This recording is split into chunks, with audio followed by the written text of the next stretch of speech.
Let me start by saying thank you very much for the Canadian boat. Thank you for all the efforts people in Canada and all around the world doing to keep the Palestinian cause and particularly the siege against Gaza in focus. The siege is so harsh and it is affecting our daily life.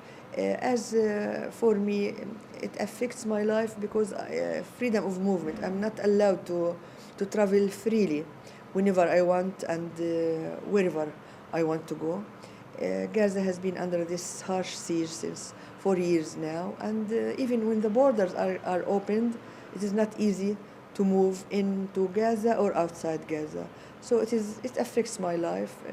Besides, it affects my work. It affects my work as a physician. I run one of the most important organizations, health organizations in the Gaza Strip. We find difficulties in getting medications, medical supplies. But the most serious or dangerous thing that the spare parts of medical equipments, we cannot get the spare parts for many medical equipment when it is out of order.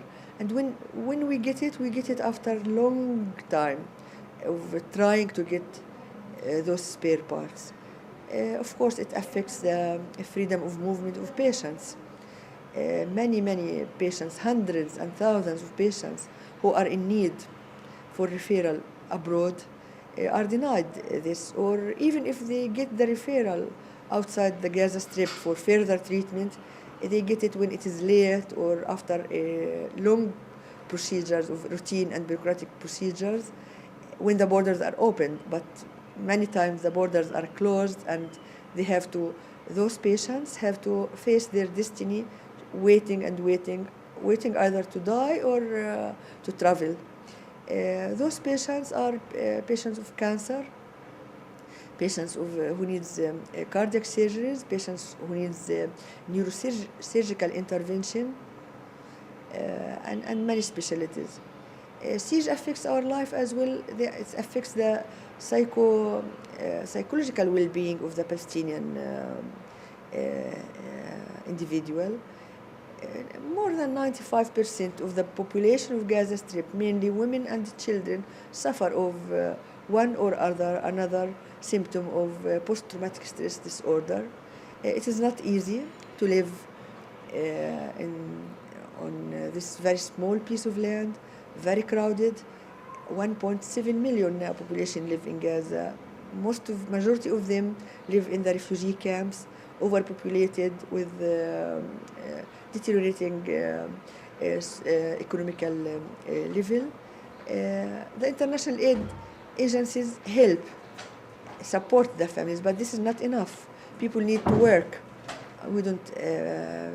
55% of population are not working, so are unemployed. So it is not just we are a nation that in need for food, medicine, etc., which is basic needs, but we need freedom to feel that we are self-determining our life.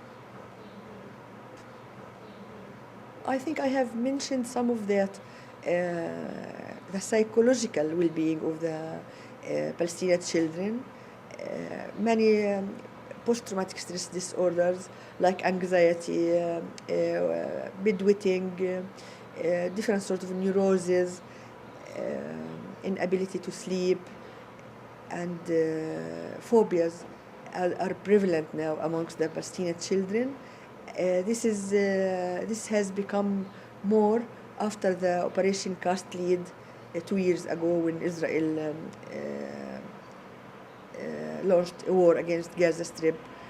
Most of the children till this time in my clinic, in my work, wherever I go, I meet children who are panicking to hear some sort of explosion or to hear jet airplanes in the sky.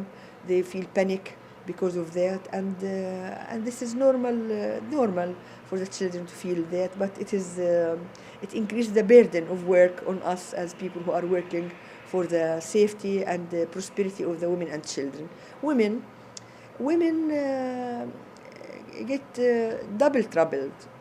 they get troubled themselves because of living in under siege and under occupation, and because they have to cope with the increasing demands of the family because of the unemployed father, or the father who is in prison, or the father who died.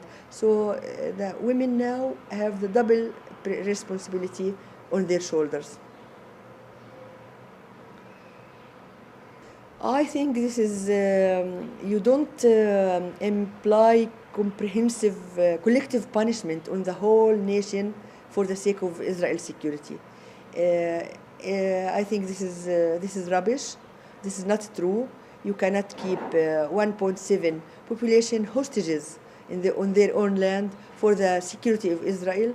And besides that, it did not affect يعني, in the end, I don't think it is right. It is not right, and it is not right according to international laws to imply collective punishment on 1.7 population for the safety and security of Israel. And this is not true, because even if some people are involved in smuggling of weapons, it is not the majority of people. The majority of people in Gaza Strip are civilians, women, men, children, who are hoping to lead normal life, to go to their schools, their universities, to play, to practice normal life, which is not the case. We are not leading normal life in Gaza under siege and occupation.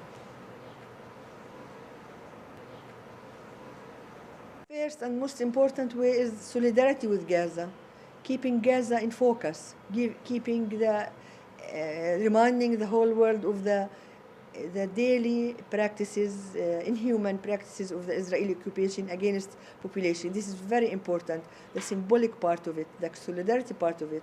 Besides that, they can bring with them some practical things to help Gaza. But as I said earlier, the most important is the solidarity and to keep Gaza in focus, which is very important, because sometimes we feel that we are alone, we are forgotten, we are going through chronic fears. People forget about us. So when flotilla will start to arrive Gaza, we are back to focus, to remind the world, to shake the world conscious about the inhuman act that is conducted in Gaza by the Israeli occupation. I want to tell them that you are most welcome to Gaza. We are waiting you with open heart and hugs. And I want to convey a message that Palestinian people are with peace and pro-peace, but we are for peace that is based on justice. And justice means Palestinian rights, not just treating Palestinian people as bunch of people who are hungry or thirsty or whatever. No, we are a nation that needs to achieve its goals on basis of justice. And as I said before, peace without justice is no peace.